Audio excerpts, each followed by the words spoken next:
Scary Stories to Tell in the Dark. Collected by Alvin Schwartz. Drawings by Stephen Gamble. Read by Pamela Harvey. Strange and Scary Things. Pioneers used to entertain themselves by telling scary stories. At night, they might gather in somebody's cabin or around a fire and see who could scare the others the most. Some girls and boys in my town do the same thing today.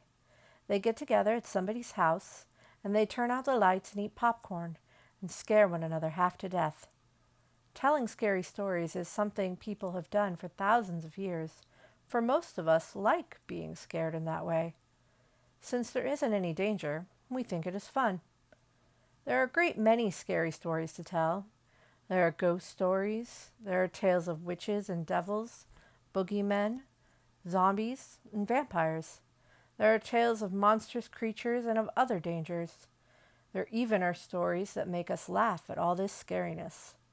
Some of these tales are very old, and they are told around the world, and most have the same origins.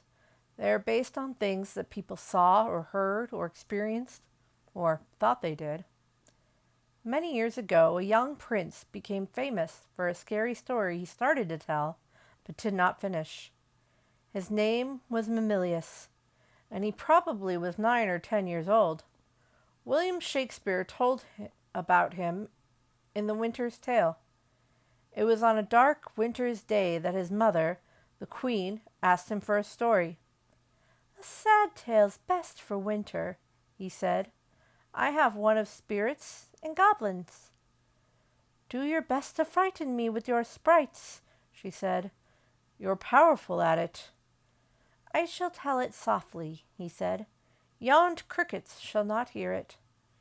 And he began. There was a man dwelt by a churchyard.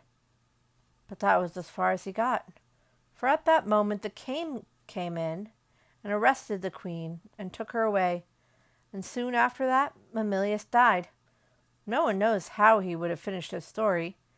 If you started as he did, what would you tell? Most scary stories are, of course, meant to be told. They are more scary that way.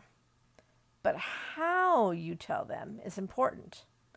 As Mamillius knew, the best way is to speak softly, so that your listeners lean forward to catch your words, and to speak slowly, so that your voice sounds scary.